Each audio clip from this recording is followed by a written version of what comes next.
Sobat Maestro, sesaat lagi kita akan bersama-sama mendengarkan Block Airtime bersama GBI Glow Fellowship Center Cabang Bandung yang bertempat ibadah di Grand Pasundan Hotel Ruang Jayagiri dengan jam ibadah pukul 9 dan 11 yang dipimpin oleh Gembala Sidang Pendeta Gilbert Lumoindong dan Gembala Lokal Pendeta Glenn Latuheru. Selamat mendengarkan.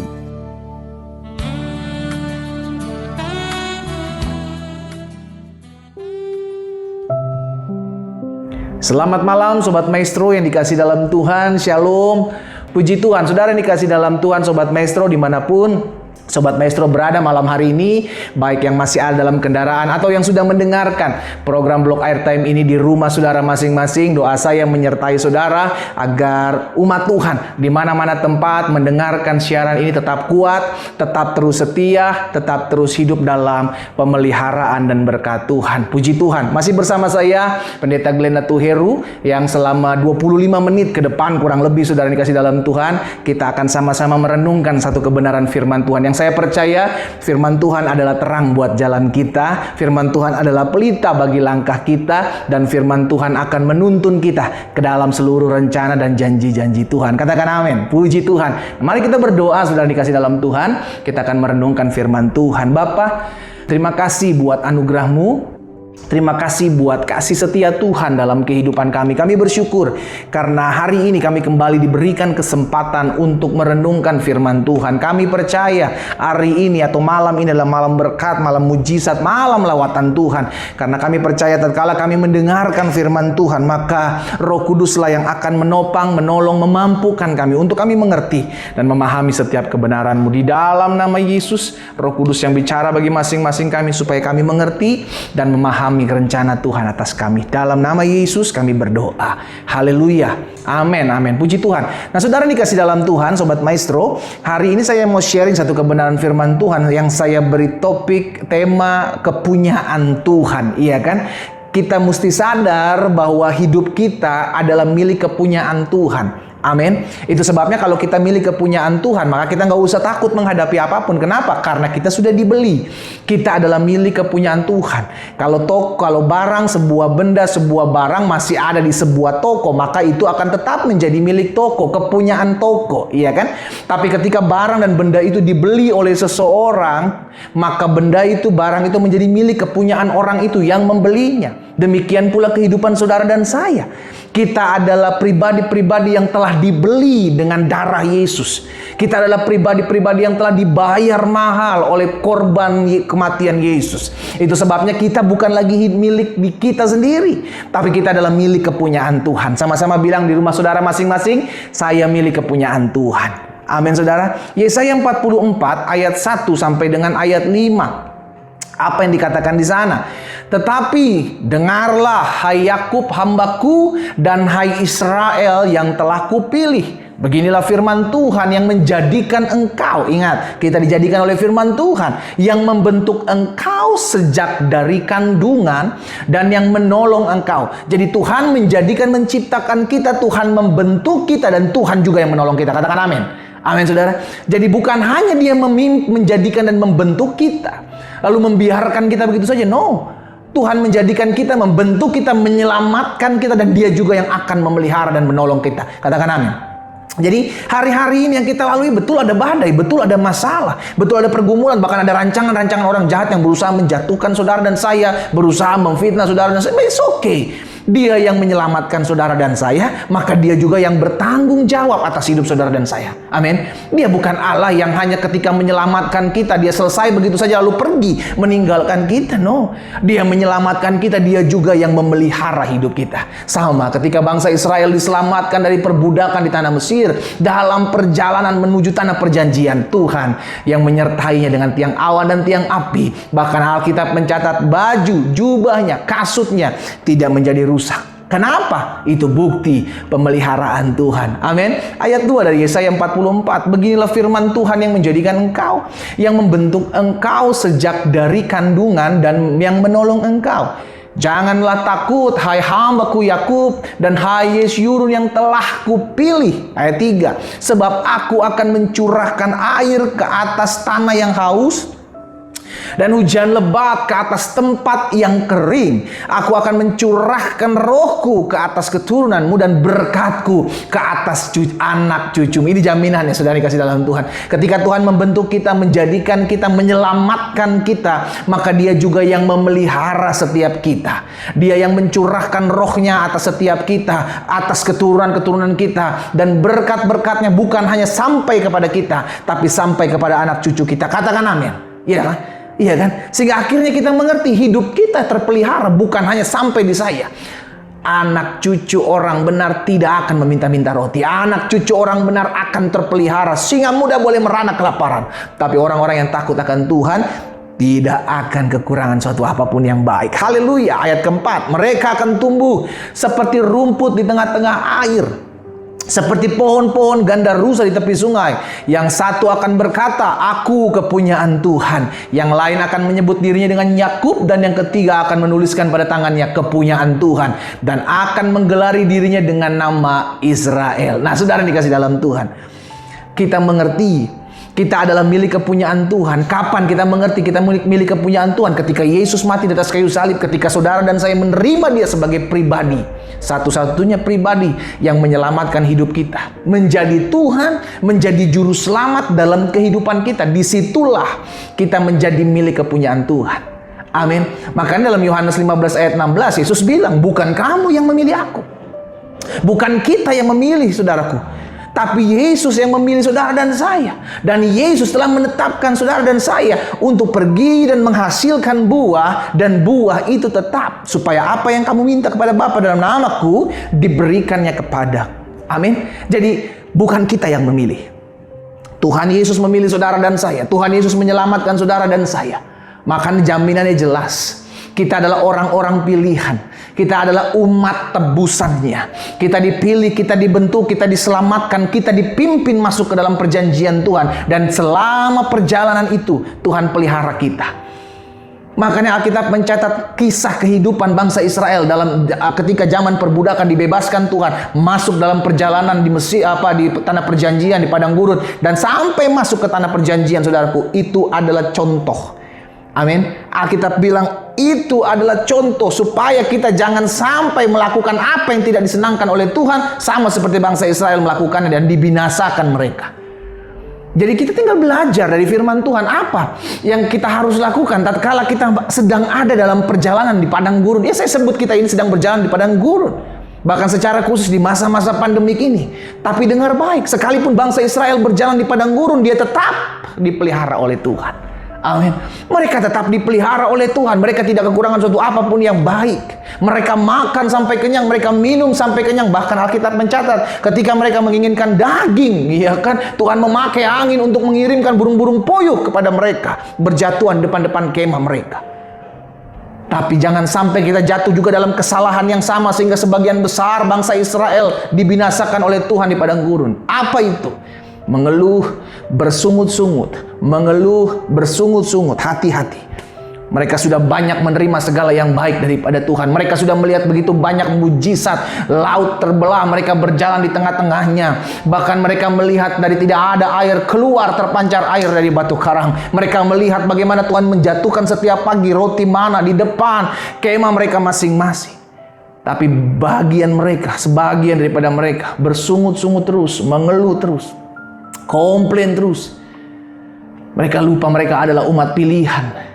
Kalau mereka mengerti bahwa mereka adalah milik kepunyaan Tuhan, harusnya tidak perlu ada yang lagi takutkan. Sama, kita pun demikian. Kita adalah kita dicangkokkan, saudara dikasih dalam Tuhan, iya kan? Kita batang liar, tunas liar yang dicangkokkan, saudara dikasih dalam Tuhan, sehingga kita mengerti kita hidup karena kasih karunia Tuhan. Iya kan? Makanya Petrus bilang dalam 1 Petrus 2 ayat 9, tetapi kamulah bangsa yang terpilih. Siapa? Saudara dan saya. Imamat yang rajani, bangsa yang kudus, umat kepunyaan Allah sendiri. Sama-sama bilang sama saya kepunyaan Tuhan. Sama-sama bilang sama saya kepunyaan Tuhan. Amin. Kita adalah kepunyaan Tuhan sendiri. Kita dipilih. Kita adalah bangsa yang kudus, kepunyaan Allah. Supaya apa? Tuhan memilih dan menyelamatkan kita. Supaya kita memberitakan perbuatan-perbuatan yang besar dari Dia, yang telah memanggil kita keluar dari kegelapan kepada terang yang ajaib. Wow. Di sini akhirnya kita mengerti hidup kita diselamatkan bukan karena perbuatan baik, it's true. Bukan karena amal ibadah kita, bukan karena pengorbanan kita, no. Tapi karena kasih karunia Allah. Sama-sama bilang sama saya, karena kasih karunia Allah kita diselamatkan.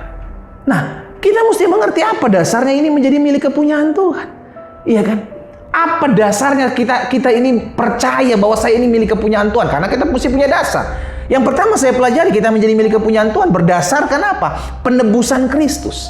Sama-sama bilang sama saya, penebusan Kristus.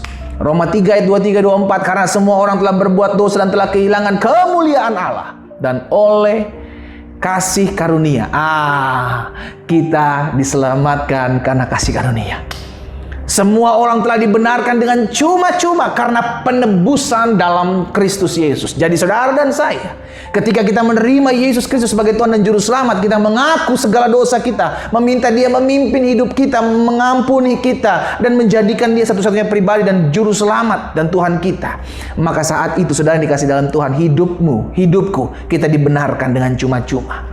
Oleh karena apa? Penebusan Kristus, kematian Kristus, dan kebangkitan yang menjadi keabsahan saudara dan saya menjadi milik kepunyaan Tuhan. Amin. Wow, bangga sekali kita merasakan saudara dikasih dalam Tuhan, mengerti, memahami bahwa kita ini hidup milik kepunyaan Tuhan. Saudara kalau punya barang, saudaraku, iya kan? Saudara punya sebuah barang, semua benda yang saudara sayang sekali. Oh, saudara, masakan saudara mau begeletakan begitu saja? Enggak kan? Saudara akan simpan di tempat yang terbaik. Saudara akan bersihkan kalau benda itu memang bisa dibersihkan. Saudara akan bersihkan. Saudara pajang di tempat yang baik. Kenapa? Karena itu benda kesayangan saudara, milik kepunyaan saudara, yang olehnya saudara dapatkan dengan tetesan air mata. Misalkan begitu kan, saudara dapatkan apa sesuatu dengan tetesan air mata, dengan keringat saudara dapatkan, pasti akan saudara hargai barang itu. Demikian Kristus saudaraku. Kita diselamatkan, kita menjadi milik kepunyaannya bukan karena perbuatan baik, tapi karena kematiannya. Oleh darahnya, oleh pengorbanannya, kita menjadi milik kepunyaan. Bayangin, kita didapatkan, saudara dikasih dalam Tuhan, butuh pengorbanan darah. Betapa kita dijaganya, betapa kita dilindunginya, betapa kita dipeliharanya. Karena Dia ngedapatin kita itu untuk keselamatan kita itu, Dia perlu mengorbankan nyawanya. Amin. Jadi dasar kita menjadi milik kepunyaan Tuhan, yang pertama penebusan Kristus. Yang kedua saya pelajari dasar kita untuk menjadi kepunyaan Tuhan karena respon kita, iya kan? Kepercayaan kita kepada Kristus. Jadi Yesus mati buat semua orang, tapi hanya yang mengakui Dia, menerima Dia sebagai Tuhan dan Juru Selamat, itulah respon kita.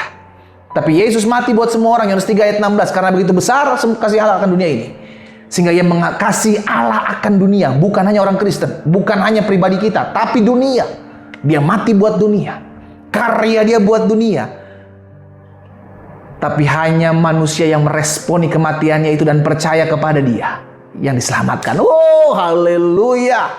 Ini dasarnya saudaraku. Yohanes 1 ayat 12, tetapi semua orang yang menerimanya diberinya kuasa supaya menjadi anak-anak Allah. Siapa mereka? Yaitu mereka yang percaya dalam namanya. Sekarang saya mau tanya sama saudara. Saudara percaya sama Yesus? Saudara percaya satu-satunya juru selamat dalam hidupmu adalah Yesus? Engkau layak menjadi milik kepunyaan Dia. Katakan amin. Oh, haleluya. Saudara yang kasih dalam Tuhan, saya bangga menyampaikan hal ini. Kenapa? Kita jadi mengerti, kita itu bukan pribadi biasa-biasa. Oh, haleluya. Kita adalah pribadi yang luar biasa. Kenapa? Karena kita ditebus oleh darah yang mahal. Kita dibayar lunas. Jadi yang pertama, dasar kita untuk menjadi milik kepunyaan Tuhan, dasarnya karena penebusan Kristus. Itu berlaku general, berlaku umum buat semua orang. Tapi kepercayaan kita atau responnya manusia, itulah yang membuat setiap kita, apakah kita diselamatkan atau tidak. Kalau kita percaya, engkau diselamatkan dan tidak turut dihukum dengan dunia. Dasar Yohanes 1 ayat 12. Jadi yang kedua dasarnya adalah kepercayaan kita kepada Kristus. Itu yang menjadikan kita milik kepunyaan Allah. Dan yang ketiga, apa dasar kita menjadi milik kepunyaan Tuhan? Saudara dikasih dalam Tuhan, semua berdasarkan firman, ya. Dan yang ketiga, kita dimateraikan oleh Roh Kudus. Ini menjadi dasar kita milik kepunyaannya. Efesus 1 ayat 13 dan 14. Di dalam Dia, di dalam Yesus, kamu juga, saudara dan saya, karena saudara dan saya telah mendengar firman kebenaran, yaitu Injil keselamatanmu. Di dalam Dia, di dalam Yesus, kamu juga ketika kamu percaya, perhatikan saudara, ketika kamu percaya, dimateraikan dengan Roh Kudus yang dijanjikan. Materai, keabsahan, harus ada materai. Iya kan? Keabsahan harus ada materai. Kalau nggak ada materai nggak sah secara hukum, secara legal. Tapi Alkitab sudah menjanjikan saudara dan saya dimateraikan sebagai milik kepunyaannya. Dan Roh Kudus ayat 14 dari Efesus pasal pertama. Dan Roh Kudus itu adalah jaminan bagian kita sampai kita memperoleh seluruhnya, yaitu penebusan yang menjadikan kita apa saudara? Milik Allah untuk memuji kemuliaannya. Wow. Ini yang ketiga. Kita sudah dimeteraikan oleh Roh Kudusnya. Efesus 1 ayat 13-14. Roh Kudus adalah jaminan kita. Roh Kudus adalah materainya yang menjadikan saudara dan saya menjadi milik Allah. Jadi dasarnya yang Alkitab sudah dikasih dalam Tuhan, 3 hal ini yang menjadikan saudara dan saya milik Allah secara pribadi. Yang pertama, penebusannya di atas kayu salib. Yang kedua, respon kita ketika kita menerima. Buat apa dia menebus, dia menyelamatkan saudara dan saya, tapi saudara nggak menerima dia sebagai Tuhan dan Juru Selamat? Nggak dapat apa-apa. Nggak dapat apa-apa. Karena Yohanes 1 ayat 12 tadi kita udah belajar kan, bahwa hanya mereka yang menerimanya sebagai Tuhan dan Juru Selamat, yang percaya dalam namanya, dia yang diangkat menjadi anak-anak yang menjadi milik kepunyaannya. Itu yang kedua, kepercayaan kita kepada Kristus sebagai respon kita. Dan yang ketiga, kita sudah dimateraikan oleh Roh Kudusnya. Jadi Roh Kuduslah yang membuat saudara dan saya termaterai, keabsahannya sebagai milik kepunyaan Tuhan. Wow, ini dasarnya saudara ya, ini dasarnya. Jadi kita mengerti dasarnya bahwa saudara dan saya adalah milik kepunyaan Tuhan berdasarkan kematian Kristus, berdasarkan kepercayaan kita kepada pribadi Kristus sebagai Tuhan dan Juru Selamat, dan berdasarkan Roh Kudus yang dikirimkan atas kita menjadi materainya. Lalu sebagai milik kepunyaan Tuhan harusnya kita ngerti. Kalau kita adalah milik kepunyaan Tuhan, kalau kita adalah milik kepunyaannya Allah, makanya Alkitab bilang engkau adalah apa? Biji mataku. Haleluya. Engkau terukir di telapak tanganku. Maksudnya apa? Saudara dan saya ada di tangan Tuhan, tergenggam di tangan kuatnya Tuhan. Haleluya. Saudara dan saya adalah biji mata Tuhan. Amin. Kita adalah kepunyaan Tuhan, kita adalah miliknya, ditebusnya kita, diselamatkannya kita. Nah sekarang kita mesti ngerti. Karena itu kita mesti memahami, ketika kita adalah milik kepunyaan Allah, Raja di atas segala raja, Tuhan di atas segala Tuhan, maka jaminannya apa? Yang pertama saya pelajari, jaminan bagi orang-orang yang menjadi milik kesayangan Tuhan, milik kepunyaan Tuhan adalah kita selalu disertai. Katakan amin. Yes. Kita selalu disertai. Disertai bukan berarti nggak mengalami masalah, saudara. Iya kan? Yusuf, Alkitab catat, disertai oleh Allah.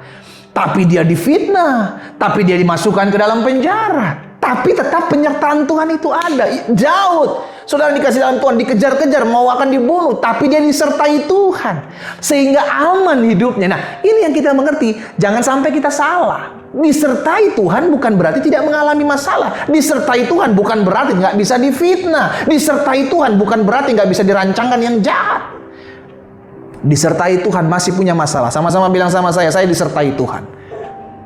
Sekalipun saya disertai Tuhan, saya mengerti masalah tetap ada. Tapi sekalipun saya mengalami masalah, pergumulan, tantangan ada di hadapan saya percaya Tuhan saya lebih besar dari masalah saya. Katakan amin. Jadi yang pertama, karena sebagai milik kepunyaan Tuhan, sebagai milik kesayangan Tuhan, jaminan kita adalah kita selalu disertai. Jangan pernah bilang dalam hidupmu, Tuhan di mana penyertaan Tuhan.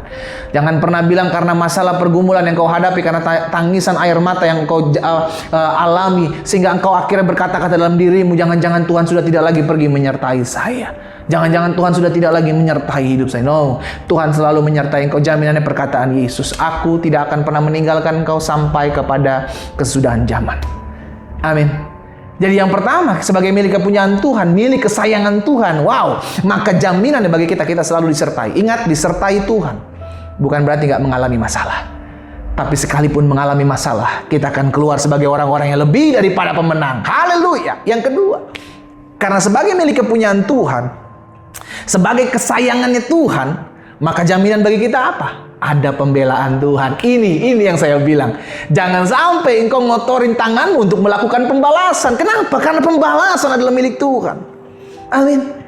Iya, Mazmur 37 ayat 6 jelas Alkitab mencatat, ia akan memunculkan kebenaranmu seperti terang dan hakmu seperti siang. Jadi jangan takut bilang, tapi hak saya diinjak-injak pendeta. Nggak apa-apa. Nanti Tuhan yang akan memunculkan hakmu. Apa yang menjadi milik bagianmu, Tuhan perhitungkan. Jangan pernah ngandalin manusia. Jangan pernah minta pertolongan sama manusia, saudaraku. Tetap nangis di bawah kaki Yesus. Pembelaan kita ada di tangan Tuhan. Kenapa? Karena kita adalah milik kepunyaan Tuhan. Kalau kita milik kepunyaan Tuhan, maka kita mengerti segala perkara dapat kutanggung dalam Yesus yang memberikan kekuatan, kemenangan, pertolongan dalam kehidupanku. Jaminannya jelas. Tuhan pembela aku. Amin. Orang mau bilang apa tentang engkau, orang mau buat apa kepada hidupmu, orang mau berusaha menjatuhkanmu, orang yang mau berusaha merugikan daganganmu, usaha tokomu, mematikan rezekimu. Sorry saudaraku. Bilang sama mereka, kita masih punya Tuhan yang sanggup mengubah kutuk menjadi berkat. Katakan amin. Amin. Ia akan memunculkan kebenaranmu seperti terang dan hakmu seperti siang. Jadi yang pertama kita belajar sebagai milik kepunyaan Tuhan, sebagai milik kesayangan Tuhan secara pribadi, maka kita mendapatkan jaminannya. Oh haleluya. Jaminan yang pertama, kita selalu disertai. Yang kedua, jaminan yang kedua adalah ada pembelaan Tuhan dalam hidup saudara dan saya. Ya, kita perlu pembela. Dan pembelaan itu datangnya dari Allah kita. Amin. Dan yang ketiga, sudah dikasih dalam Tuhan sebagai milik kepunyaan Tuhan. Jaminannya apa? Kita hidup dalam pemeliharaan Tuhan. Jelas. Haleluya. Alkitab jelas katakan bahwa singa muda boleh merana kelaparan, tapi orang-orang yang takut akan Tuhan tidak akan kekurangan suatu apapun yang baik. Berkat Tuhanlah yang menjadikan kita kaya. Susah payah tidak menambahkannya. Maksudnya apa? Kita hidup dalam berkat dan anugerah Tuhan. Kita hidup dalam pemeliharaan. Ya iya jelas dong. Kita milik kepunyaannya saudaraku. Saudara punya anak, itu kan punya saudara. Ya kan, Tuhan percayakan, Tuhan titipkan dalam kehidupan saudara. Maka otomatis mereka harusnya nggak usah nanya lagi, Ma, saya kira-kira dapat makan nggak hari ini? Pak, saya kira-kira dapat dibayar uang sekolah nggak bulan ini? No, itu udah menjadi kewajiban orang tua yang memelihara anak-anaknya. Amin. Demikian pula hidup saudara dan saya. Itu sebabnya masa-masa pandemik ini adalah masa-masa di mana kita melihat pemeliharaan Tuhan dengan cara ajaib. Ada banyak orang ngeluh tentang pandemik. Pendeta, saya mengalami kesusahan, saya digoncang pandemik, sehingga toko saya, dagangan, usaha saya tergoncang. Saudaraku, semua orang ngalamin. Kalau bicara goncang, semua orang tergoncang. Tapi ingat, kita menyembah Allah, kita milik kepunyaan Allah yang kerajaannya tidak tergoncangkan. Katakan amin. Amin. Yes. Haleluya. Akhirnya kita mengerti. Sebagai milik kepunyaannya Tuhan, jaminan kita hidup dalam pemeliharaannya. Kita hidup dalam pemeliharaan. Yesus bilang, carilah dahulu kerajaan Allah serta kebenarannya terlebih dahulu. Maka semuanya akan ditambahkan. Bukan cuma diberikan, ditambahkannya kepadamu. Tapi pertama cari dulu Tuhan. Tapi pertama datang dulu kepada Tuhan. Pribadi yang kau cari, jangan berkatek. Berkatnya akan mengikutimu ketika engkau mencari pribadinya. 3 hal ini saya sampaikan buat setiap kita. Sekalipun kita ada di masa-masa pandemik, saudaraku. Dan sampai sekarang kita tidak tahu kapan pandemik ini berakhir. Kita nggak usah pusingin masalah, saudaraku. Kita nggak usah pusingin apa yang terjadi dalam hidup kita. Yang perlu kita fokus dan kita terima dengan iman adalah, saya adalah milik kepunyaan Tuhan. Apa dasarnya? Yang pertama, karya penebusan Yesus menjadikan saya milik kepunyaan Tuhan. Yang kedua, respon saya menerima Dia sebagai Tuhan dan Juru Selamat. Itu yang menjadikan saya milik kepunyaan Tuhan. Dan yang ketiga, kita mengerti yang menjadikan kita milik kepunyaan Tuhan adalah kita percaya bahwa kita sudah dimeteraikan oleh Roh Kudus-Nya. Amin. Roh Kudus yang menjadi keabsahan seseorang menjadi milik kepunyaan. Akhirnya kita memahami sebagai milik kepunyaan Tuhan, kita selalu disertai. Sebagai milik kepunyaan Tuhan, ada pembelaan bagi kita. Sebagai milik kepunyaan Tuhan, kita hidup dalam pemeliharaan yang ajaib. Kita berdoa, kita datang kepada Tuhan. Oh haleluya, Tuhan Yesus, terima kasih. Kami mengerti hari ini kami diselamatkan oleh kasih karunia Tuhan. Kami menjadi milik kepunyaan Tuhan karena penebusan Tuhan. Karena respon kami menerima Engkau sebagai Tuhan dan Juru Selamat. Karena itu kami mengerti, kami dimeteraikan sebagai tanda keabsahan oleh Roh Kudus-Mu. Akhirnya sebagai pribadi-pribadi yang menjadi milik kepunyaan Tuhan, kami tidak mau takut menghadapi apapun. Bahkan di tengah-tengah pandemi ini, kami percaya Tuhan yang memelihara kami, Tuhan yang membela kami, bahkan Tuhan yang menyertai hidup kami. Bapa, biar firman-Mu termaterai dalam hati setiap umat Tuhan malam hari ini, sehingga langkah hidup kami semakin hari semakin mempermuliakan nama Tuhan. Kami ucapkan berkat buat Radio Maestro ini. Tuhan pakai, Tuhan perlengkapi, pakai owner yang ada, staff-staff yang ada, hidup dalam berkat dan kasih karunia Tuhan. Bahkan hamba berdoa buat yang sakit, dimanapun umat Tuhan yang pada malam hari ini mendengarkan firman Tuhan dan sedang mengalami kelemahan tubuh, kami terima firman-Mu dan kami simpan dalam hati kami, tergenapi firman Tuhan, disampaikannya firman Tuhan, disembuhkan kami terjadi dalam nama Yesus. Bilur-bilur darah Yesus menjamah dan menyembuhkan setiap kami yang sakit. Terima kasih Bapa. Di dalam nama Yesus Kristus Tuhan kami berdoa. Haleluya. Amin, amin, amin.